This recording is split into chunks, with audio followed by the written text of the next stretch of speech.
Even though the protracted security challenges have over the years subjected many people in Zamfara state to all sorts of persecution and humiliation, the ordeal of a 55-year-old peasant farmer and mason, Samaila Muhammad, whose hands were recently amputated by terrorists, appears very distinctive and unusual. The victim, who hails from Wale village in Kauranamu, the local government area of Zamfara state, is currently receiving treatment at a hospital in the area. The victim, who calmly narrates how the heartbreaking incident happened, says he and his younger brothers chased some hoodlums who came to steal poultry in their house at about 11 p.m. on the fateful day, and the thieves eventually took to their heels. As we were going home, I had an encounter with a group of terrorists moving some herds of animals. "Where are you going to?" one of them asked me.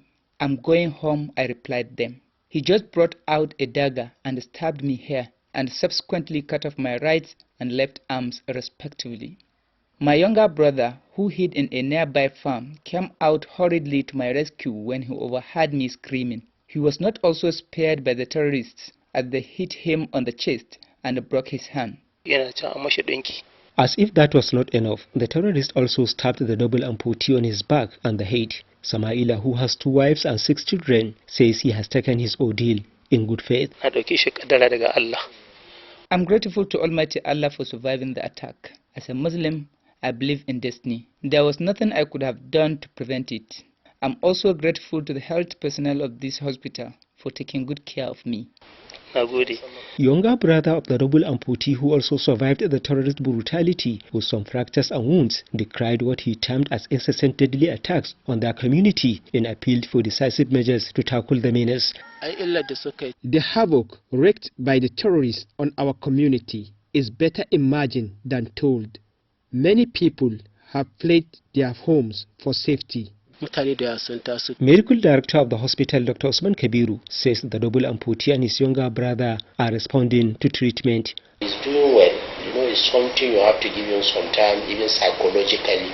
Now, if you ask him to go back to the village now immediately, which he can go and be coming for dressing, still that psychological trauma of those people he have seen and what they have done to him, he cannot bear it to stay in the village with those two and now.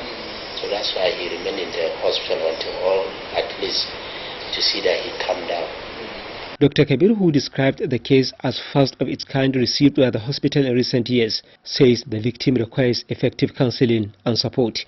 Muhammad will become dependent on the society because he cannot do anything for himself, because he lost the hands. He needs assistance from the government, non-governmental, even individual, to see how he can continue sustaining his life. Then the other way government at least again can help you is that those aesthetics new rubber hand they used to supply and fix at least to reduce some psychological trauma from him of seeing he doesn't have hand when everybody has his own.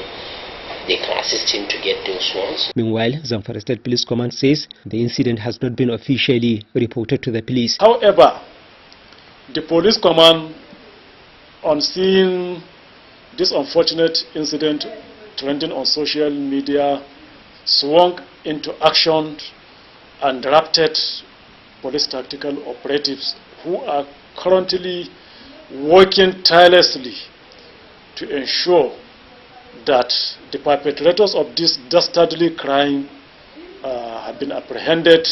The victims are expected to be discharged from the hospital within the next few days, but they have ruled out the possibility of them going back to their village thereafter.